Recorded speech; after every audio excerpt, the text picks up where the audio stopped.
Friends, welcome back to our channel. मैं हूं श्रीकांत और आज हम जानेंगे इंट्राडे ट्रेडिंग स्ट्रैटेजीज के बारे में। फ्रेंड्स, मैं आपको कुछ ऐसी 7 मोस्ट पावर्स सक्सेसफुल स्ट्रैटेजीज बताऊंगा जो इंट्राडे ट्रेडिंग में काम आती है। सभी इन्वेस्टर्स को ऐसा ही लगता है कि इंट्राडे ट्रेडिंग जो है वो एक्शन पैक्ड वे है इन्वेस्टिंग का, लेकिन ऐसा नहीं है। इंट्राडे ट्रेडर्स जो है वो 10%, जो प्रोफेशनल ट्रेडर्स रहते हैं वो 10% एक्शन पे बेस रहते हैं और बाकी जो है वेटिंग और वॉचिंग पे रहते हैं, क्योंकि स्टॉक्स की मूवमेंट जो है वो वेट एंड वॉच करने पर ही आपको पता चलती है। और ये सब जो स्ट्रैटेजीज है वो बताने से पहले मैं आपको एक बताना चाहता हूँ कि कोई भी स्ट्रैटेजी हो ये आपको 100% गारंटीड सक्सेस नहीं दे सकता। आप मार्केट को वॉच कीजिए, अच्छे से समझिए और फिर ये स्ट्रैटेजीज इम्प्लाई कीजिए, राइट। तो फ्रेंड्स, सबसे पहले जो स्ट्रैटेजी है वो है मोमेंटम ट्रेडिंग स्ट्रैटेजी। इसमें क्या है, आप कोई भी स्टॉक्स ऐसे होते हैं जो जनरली 10 to 20 या 30% भी कोई स्टॉक मूव करते हैं। तो ये जो मूवमेंट रहती है, वन साइड मूवमेंट, ये आपको बस पकड़नी है। इसके लिए आप इंडिकेटर्स का भी सहारा ले सकते हो, जैसे कि मोमेंटम इंडिकेटर्स रहते हैं, RSI वगैरह, तो उनका आप सहारा ले सकते हो और इससे आप ट्रेडिंग कर सकते हो। अब यहाँ पे देखिए, ये जो एरो है, ये एरो पे आपको मूवमेंट दिखा रहा है। इस मूवमेंट से देखिए कैसा वन साइड मूवमेंट मिला है, तो ऐसा मूवमेंट आप उसमें कैप्चर कर सकते हो इस स्ट्रैटेजी में। दूसरी आती है रिवर्सल ट्रेडिंग स्ट्रैटेजी। रिवर्सल में क्या होता है, कोई वन साइड डायरेक्शन में स्टॉक मूव होते रहता है और एक रेजिस्टेंस पॉइंट पे वो फिर से रिवर्स करने लगता है। तो ये जो स्ट्रैटेजी है ये वैसे तो अगेंस्ट ट्रेंड है और बिगिनर्स इनमें ज़्यादा इन्वॉल्व ना रहे। जो प्रोफेशनल ट्रेडर्स रहते हैं उनके लिए काफ़ी आसान हो जाता है, लेकिन बिगिनर्स के लिए काफ़ी कठिन हो जाता है।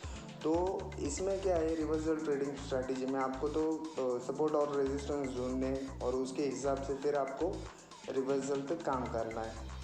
तो ये जो है, इस ट्रेडिंग स्ट्रैटेजी में आप जब कभी स्टॉक पुल बैक करता है तो पुल बैक में आप प्रॉफिट निकाल सकते हो, या फिर जैसे मैंने कहा कि रेजिस्टेंस या सपोर्ट है उसके दौरान आप ट्रेड लेके प्रॉफिट निकाल सकते हो।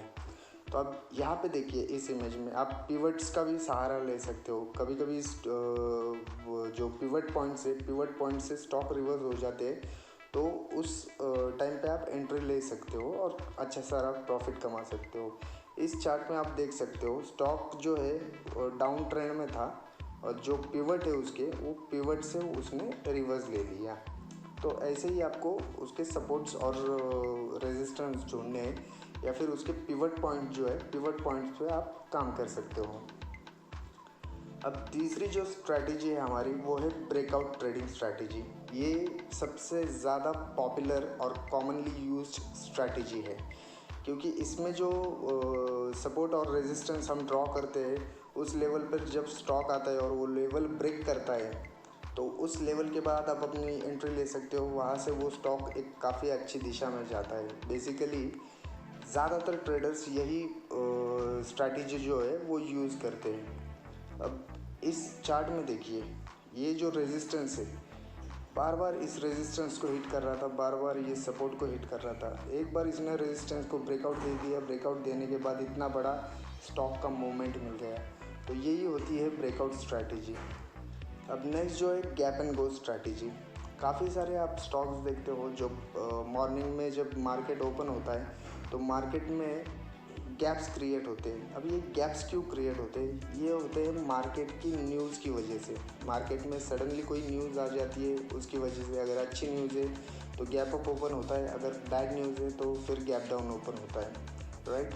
तो इसमें आप जो है इस स्ट्रैटेजी में देखिए, यहाँ पे गैप अप ओपन हुआ, गैप अप ओपन होने से डायरेक्टली मूव कर दिया। लेकिन हालांकि ये कभी कभी अलग तरीके से भी मूव होता है, डाउन ट्रेंड में चला जाता है।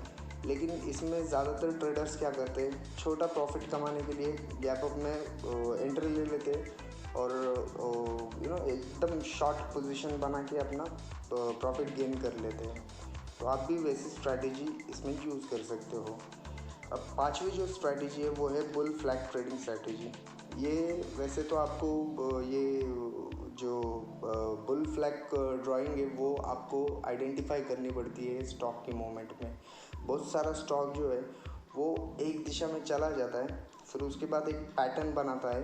ये पैटर्न वो जब ब्रेक करता है तो उसके बाद जो प्रीवियस उसका ट्रेंड रहता है वो कंटिन्यू करता है। अब इसमें देखिए ये एक बुलिश फ्लैग है, ठीक है। यहाँ से इसने ग्रीन कैंडल्स बनाई, काफ़ी अच्छा ट्रेंड दिया, फिर उसके बाद एक पैटर्न बनाया फ्लैग का और उसके बाद फिर से वही मूवमेंट हुआ। तो इसे हम रिट्रेसमेंट या पुल बैक भी कहते हैं। तो ये पुल बैक करने के लिए स्टॉक आ जाता है नीचे। अब उसके बाद जो हमारी सिक्स स्ट्रैटेजी है वो पुल बैक ट्रेडिंग स्ट्रैटेजी। इसमें स्टॉक जो है पुल बैक करता है या रिट्रेस, जैसे हम कहते हैं, रिट्रेस कर लेता है। तो ये रिट्रेस जो है उस टाइम पे, रिट्रेसमेंट के टाइम पे आपको एंट्री करनी है और वहाँ से स्टॉक आपका मूव करता है। तो इसमें क्या है, ये रिट्रेसमेंट है या रिवर्सल ट्रेंड है, ये पहचानना थोड़ा मुश्किल हो जाता है। तो बिगिनर्स के लिए तो ये थोड़ा डिफ़िकल्टी है, लेकिन प्रोफेशनल ट्रेडर्स इसे वैसे यूज़ करते हैं। अब ये देखिए, ये 3 बार पुल बैक जो है, 3 रेड कैंडल बनाई, उसके बाद फिर से ये अप हो गया। यहाँ पे 4 बार पुल बैक है, 4 बार रेड कैंडल बनाई और फिर से अप हो गया। तो ये जो है ये पुल बैक स्ट्रैटेजी कहलाता है।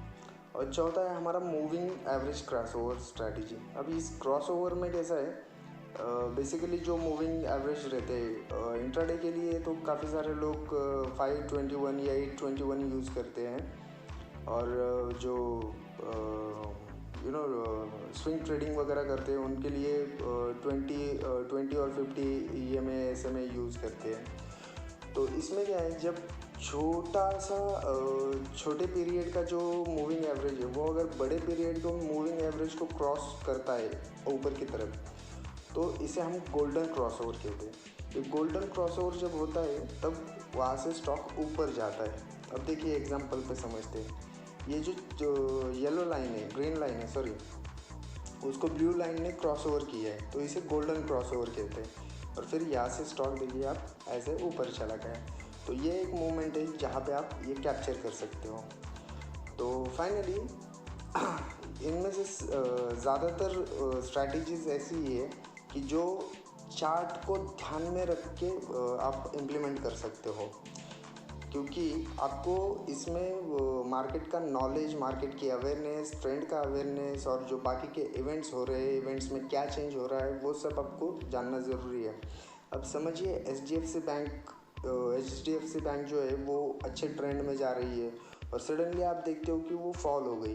क्यों? क्योंकि उसी टाइम पे कुछ ना कुछ मार्केट में ऐसी न्यूज़ आ जाती है, जैसे कि उनके क्वार्टरली रिजल्ट्स उस टाइम पे आने हो या फिर कुछ प्रॉब्लम्स होती हो, तो उस टाइम पे मार्केट चेंज हो सकता है। तो आपको ये मार्केट की जो न्यूज़ है, खबरें है, ये भी आपको रखनी पड़ती है। तो इसी प्रकार से आप इंट्राडे में ट्रेड कर सकते हो इन स्ट्रैटेजीज़ के साथ। आई होप आपको ये वीडियो पसंद आया होगा। अगर वीडियो पसंद आता है तो डेफिनेटली लाइक एंड सब्सक्राइब करना ना भूलिए। और अगर आप चैनल पर नए हो तो हमारे चैनल को सब्सक्राइब ज़रूर कीजिए। Thank you very much for watching. Bye bye for now.